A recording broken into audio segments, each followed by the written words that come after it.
주님 평화. 네, 저는 지금 신곡본동 성당에 와 있습니다. 들어오는데요, 프랜카드가 붙어 있는 거예요. 제가 다음 주에 여기서 일일 피정 강의를 하는데 어, 전신자 대림 대피정이라고 해놓고 밑에 제 이름이 딱 써 있어서 되게 부끄럽고 좀 당황스럽습니다. 그냥 강의인데 어떻게 이렇게 좀 판이 커진 것 같아서 아무튼 잘 준비하겠다는 생각이 드네요. 오늘 여러분과 좀 나누고 싶은 거는 성모 마리아에 대한 이야기예요. 성모 마리아에 대한 이야기. 우리 성모님은 왜 그렇게 오늘날 이렇게 구설수에 오를 수밖에 없는지 참 안타깝습니다. 제가 뭐라 그럴까요? 개신교에서 성모님에 대해서 안 좋게 말하는 건 이해가 가는데, 사실은 천주교 안에서도 성모님에 대한 어떤 태도라던가 생각이 너무나 천양지차예요. 교회에서 가르치는 것은 되게 명확한데 그것을 받아들이는 신자분들의 그 마음가짐에 따라 달라요. 물론 사람이라는 게 그렇잖아요. 제 얼굴을 봐도 어떤 사람은 잘생겼다고 말할 수도 있고 어떤 사람은 못생겼다 말할 수 있어요. 어떤 사람은 딱 첫눈에 봤을 때 되게 푸근하고 온화하게 보이는 사람도 있겠지만 어떤 사람은 저 사람 참 매섭고 날카롭다라고 생각할 수도 있거든요. 그러면 그 내가 보는, 아무리 내 눈으로 봤어도 그 사람에 대해서 내가 안다라고 말하기는 어렵죠. 내 눈이 정확하다고 말하기는 어렵죠. 그죠? 다양한 자기 체험 안에서의, 경험 안에서의 시각으로 바라볼 뿐이지. 마찬가지예요. 그래서 성모님에 대한, 성모 마리아에 대한 사람들의 각자의 마음 안의 생각들이 다를 수 있어요.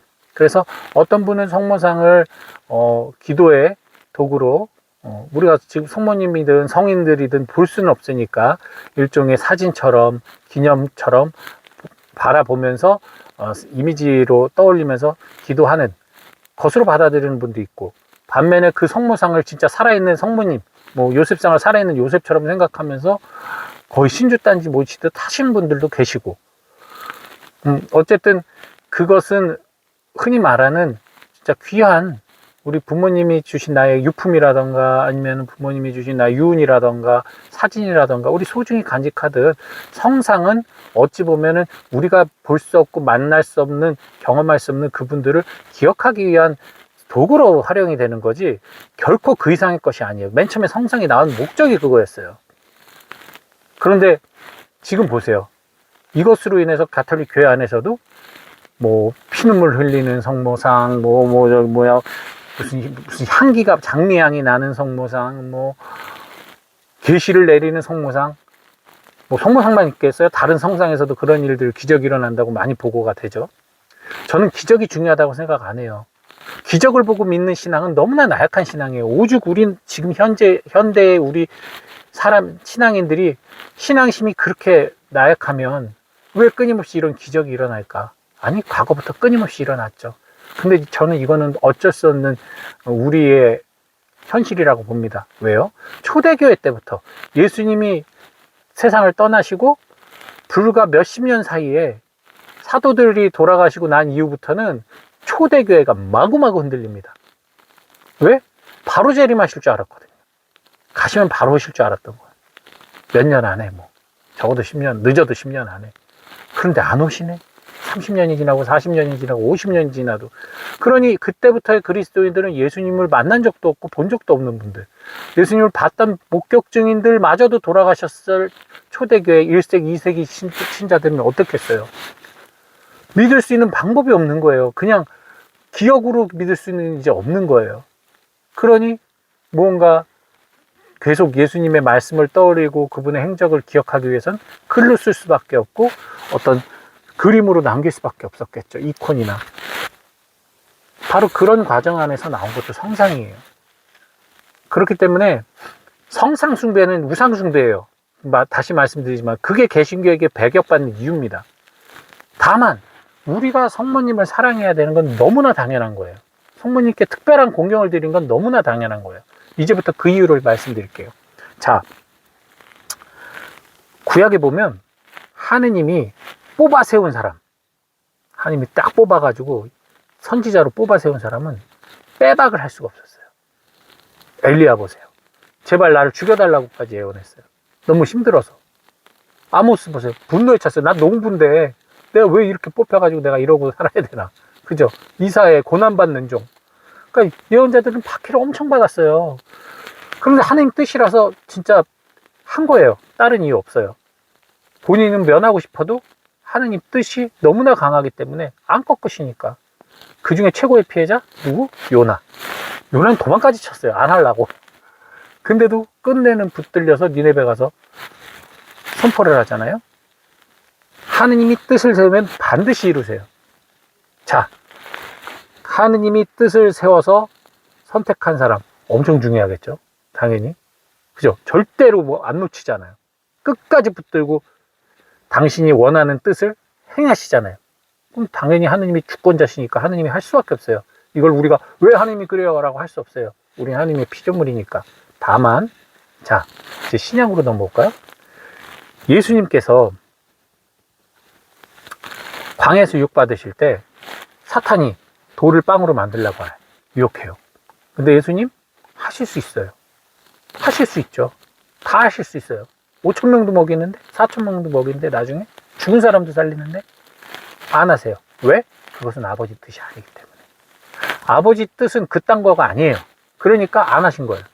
자, 그리고 예수님 겟세마니 동산에서 기도하실 때 나 조금 더 살면서 조금 더 제자들과 함께 기쁘게 선포하고 살고 싶어요.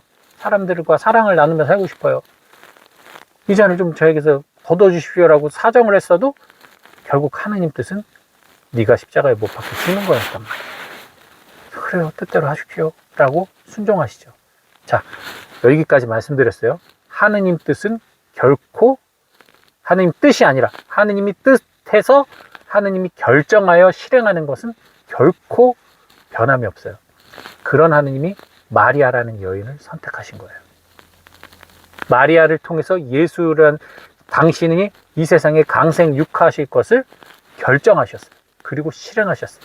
그렇다면 마리아는 뭡니까? 온전히 하느님을 위해 봉헌된 여인이에요. 하느님 그냥 쓰고 버리는 분이 아니에요.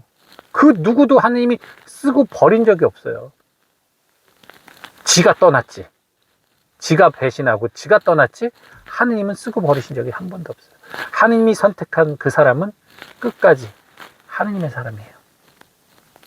순종하는 한. 성모님이 그럼 불순종했나요? 순종하셨잖아요. 그렇기 때문에 이분은 하느님 뭐 다른 여인을 통해서도 올 수 있었잖아요. 아니요, 불가능해요.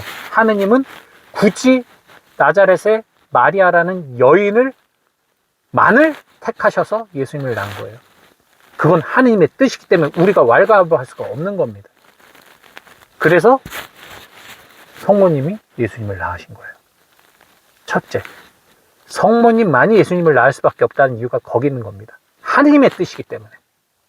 자, 두 번째, 이 세상 그 어떤 누구가 뱃속에서부터 시작해서 잉태된 그 순간부터 강생육한 하느님을 돌아가시고 부활할 때까지 마주보고 계신 분이 누가 있어요? 아무도 없습니다. 아무도. 성모님은 예수 그리스도의 전생에 함께 동참하셨어요. 전생에. 제자들은 3년이고 아는 사람 뭐 몇 년이고 고향 친구들도 뭐 다 예수님 배격하고 성모님만이 예수님 잉태된 그 순간부터 돌아가시고 부활하셔서 다락방에 올 때까지 요한이 모시면서 예수님을 바라보고 예수님의 모든 삶의 모든 말씀의 시간에 함께 있었다는 거예요. 이런 사람이 어디 있습니까? 이런 특권이 어디 있어요? 그러니 우리는 예수님과 가장 가까운 분인 성모님을 사랑할 수밖에 없는 거예요. 오죽하면 가장 사랑하는 제자에게 성모님을 맡겼겠어요. 예수님이. 베드로가 사도단의 대표인데 대표한테 맡겨야지. 아니면 제자들한테 니들이 우리 어머니 좀 돌아가면서 맡아라 하셔도 되는데 굳이 가장 사랑하는 제자한테 맡겼다는 건 가장 믿는 사람한테 맡겼다는 거예요. 왜? 성모님은 그럴 만한 분이시니까. 예수 그리스도의 어머니시니까. 이것만으로도 우리가 성모님을 사랑해야 할 이유, 존경해야 할 이유는 차고 넘치는 거예요. 그걸 굳이 배격하고 굳이 비난하고 깎아낼 이유가 어디 있습니까? 그죠? 그러니 성모님을 사랑하는 것은 결국 예수님을 사랑하는 거예요. 모전자전이죠. 성모님의 그 순명의 마음, 그거 하느님에게서 받았어요. 부전여전이고, 그리고 또 성모님이 낳은 예수님, 인격적으로 성장하는 그 과정, 성모님을 통해서 배운 거예요.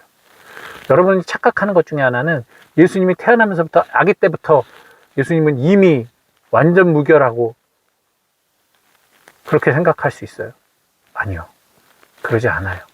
그럼 예수님은 태어나자마자 말을 하고, 태어나자마자 걸어다니고, 태어나자마자 복음을 선포했어야죠. 아니죠.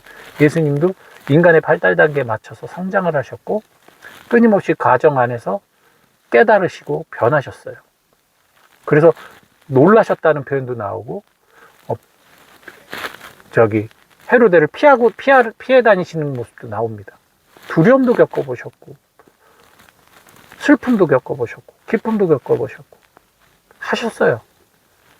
그렇기 때문에 성모님의 인성, 요셉 성인의 인성이 예수님의 삶에 영향을 안 끼쳤다라고 생각하는 것은 상당한 신성모독이에요. 왜? 예수님은 참 사람이었기 때문에. 참 사람이며 참 하느님이셨기 때문에.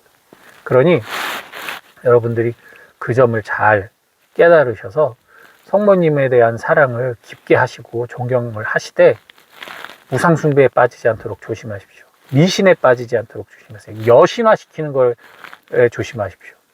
성모님은 분명하게 인간입니다. 천상모의 칭호를 받으셨지만 인간이에요. 우리도 그만큼 하느님 나라에서 영광을 얻을 수 있음을 보여주신 샘플링 하신 분인 거예요. 그러니 그 점을 기억하시고 여러분들 성모님에 대한 사랑과 존경과 식별할 수 있는 그런 능력, 가톨릭 신자 여러분들 키우시기 바라고, 개신교 신자분들 보고 계시다면 그렇게 이해해 주셨으면 좋겠습니다. 저는 이제 미사를 해야 돼서 들어가 보겠습니다. 주님 평화.